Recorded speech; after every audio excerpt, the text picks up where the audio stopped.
ಸ್ನೇಹಿತರೆ ನಮಸ್ಕಾರ. ಹಾ.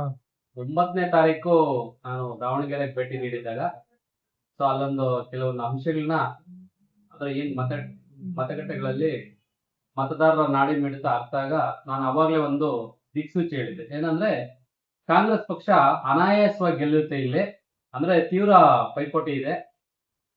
ಇಲ್ಲಿ ಏನು SDPI ಪಕ್ಷಕ್ಕೆ ಮತ ಹಾಕ್ತಾರೋ ಅದು ಬಿಜೆಪಿಗೆ ಮತ ಆಗುತ್ತೆ ಅಂತ ನಾನು ಆವಾಗ್ಲೇ ಗಮನಿಸ್ಬೋದು. ಶಾಮನೂರು ಶಿವಶಂಕರಪ್ಪನವರ ಕುಟುಂಬದ ಮೇಲಿದ್ದಂತ ಅಸಮಾಧಾನ ಈಗ ಹೊರಬಿದ್ದಿದೆ. ನಾನು ಹೇಳಿದ್ದು ಸಮರ್ಥ್ ಶಾಮನೂರ್ ಅವರು ಕೇವಲ 5,000 ಮತಗಳ ಅಂತರದಲ್ಲೇ ಅನಾಯಾಸವಾಗಿ ಗೆಲ್ತಾರೆ ಅಂತ ಹೇಳಿದ್ದೆ. ಜೊತೆಗೆ SDPI ಅಭ್ಯರ್ಥಿಯಾದಂತ ಅಫ್ಸರ್ ಕುಡ್ಲಿಪೇಟೆ ಅವರು ಕನಿಷ್ಠ ಒಂದು 20,000 ಮತಗಳಷ್ಟು ತೆಗಿತಾರೆ ಅಂತ ಹೇಳಿದೆ. ಆದ್ರೆ ಈಗ SDPI ಅವರ ಮತಗಳು 18,000ಕ್ಕೂ ದಾಟಿದೆ. ಮತ್ತೆ ಏನು ಸಮರ್ಥ ಶಾಮನೂರವರು ಇದ್ದಾರಲ್ಲ, 4,900ಕ್ಕೂ ಹೆಚ್ಚು ಮತಗಳನ್ನ ಪಡೆದು ಒಂದು ಅನಾಯಾಸವಾದ ಪ್ರಯಾಸದ ಗೆಲುವನ್ನ ಕಂಡಿದ್ದಾರೆ. ಇನ್ನು ಮುಖ್ಯವಾದ ವಿಚಾರ ಏನಪ್ಪಾ ಅಂದ್ರೆ, ನಾನು ತಮಿಳುನಾಡು ರಾಜಕೀಯ ಮತದಾರರ ಒಂದು ನಾಡಿ ಮಿಡಿತನ ಅರಗಕ್ಕೆ ಹೋದಾಗ ತಿರುಪತ್ತೂರು ಜಿಲ್ಲೆಗೆ ನಾನು ಭೇಟಿ ಕೊಟ್ಟಿದ್ದೆ, ಜೊತೆಗೆ ಸೇಲಂ ಭೇಟಿ ಕೊಟ್ಟಿದ್ದೆ.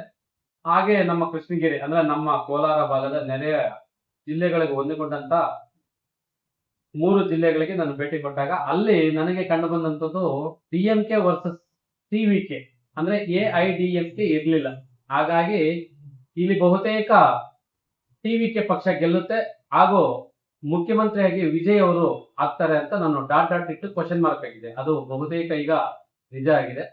ಆನಂದ ಮಟ್ಟಕ್ಕೆ ನಾನೇನು ಜ್ಯೋತಿಷಿ ಏನಲ್ಲ. ನಾನು ಒಂದು ಸಮೀಕ್ಷೆ ಮಾಡಿದಂತ ಒಂದು 2 ಸ್ಥಳಗಳು ಈಗ ನಿಶ್ಚಳ ಜೊತೆಗೆ ಒಂದು ಖಚಿತ ಆಗಿರೋದು ನನಗೊಂದು ರೀತಿಯಲ್ಲಿ ನಾನು ಏನಲ್ಲಿ ಹೋಗಿ ಸಮೀಕ್ಷೆ ಮಾಡಿದೆ ಅದಕ್ಕೆ ಒಂದು ಪ್ರತಿಫಲ ಸಂದಿದೆ ಅಂತ ಹೇಳ್ತಾ ಇದ್ದೇನೆ.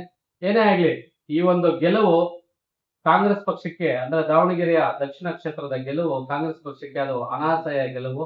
ಮುಂದಿನ ದಿನಗಳಲ್ಲಿ ಇದೇ ಪರಿಸ್ಥಿತಿ ಮುಂದುವರೆದರೆ 2028ಕ್ಕೆ ರಾಜ್ಯದಲ್ಲಿ ಕಾಂಗ್ರೆಸ್ ಪಕ್ಷ ಬರೋದು ಬಹುತೇಕ ಡೌಟ್ ಅಂತ ಹೇಳ್ತಾ ಈ ಒಂದು ವಿಡಿಯೋನ ಮುಗಿಸ್ತಾ ಇದ್ದೀನಿ. ಧನ್ಯವಾದ.